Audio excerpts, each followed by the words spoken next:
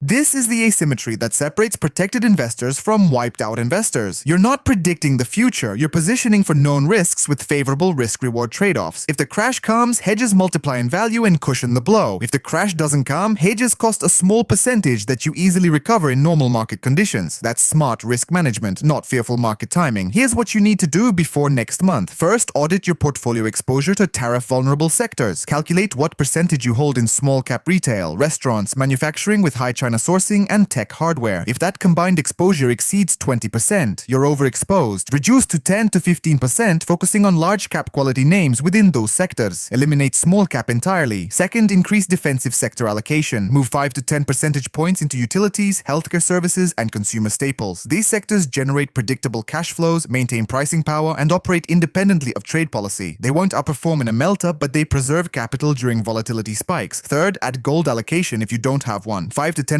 of portfolio value. Use gold ETFs for liquidity and simplicity. This isn't a speculation on gold prices. It's insurance against policy uncertainty and financial instability. Earlier this year, that insurance paid a 23% return while equities fell. Even if gold just holds value during next month's volatility, it serves its purpose. Fourth, consider volatility strategies if you're comfortable with options. 1 to 2% of portfolio in VIX calls expiring after next month's tariff deadline provides leveraged downside protection. This is sophisticated positioning. If you don't understand options mechanics, skip this step. But if you do, the asymmetry is compelling. Fifth, hold cash. 10 to 15% of portfolio in cash or short-duration bonds provides dry powder to buy opportunities when panic creates bargains. Earlier this year, investors with cash bought quality stocks at 20 to 30% discounts and captured the recovery. Investors without cash could only watch. Cash feels like a drag in rising markets, but it's optionality during volatility. The contrast between protected and unprotected investors comes down to preparation. Protected investors positioned before the catalyst cushioned the decline with hedges, avoided panic selling, and deployed capital into beaten-down opportunities. Unprotected investors held concentrated positions, suffered full drawdown, panic sold at the bottom, and missed the recovery. The difference in outcomes was 30 to 50 percentage points over the full cycle. We're at that decision point now. Next month brings known catalyst. Markets haven't fully priced the risk. Positioning remains complacent. You have time to prepare, but that window closes as the deadline approaches. Waiting until the tariff announcement hits means implementing these moves after volatility spikes and prices adjust. By then, gold has already rallied, VIX calls have become expensive, and defensive sectors have outperformed. The asymmetry disappears. So here's my question for you. Knowing what happened during the last tariff crash, knowing the specific moves that protected capital, and knowing next month brings even larger escalation, what are you doing differently? Are you reducing tariff exposure, adding hedges, and preparing for volatility? Or are you making the same mistake 90% of investors made last time, assuming it won't happen again and staying fully exposed? Drop your answer in the comments. Tell me your positioning going into next month. Are you hedged or hoping for the best? Because 2 months from now, when we know how this played out, I'll be back here reading these comments. And we'll see who positioned for protection and who got caught unprotected. History is giving you the playbook. The only question is whether you'll follow it. If this analysis gave you actionable insights you're not seeing elsewhere, share it with investors who need to hear this before next month's deadline. Hit subscribe for breakdowns of market forces and portfolio strategies that separate protected capital from exposed losses. And check your portfolio tonight because next month's volatility won't wait for you to be ready. Thanks for watching.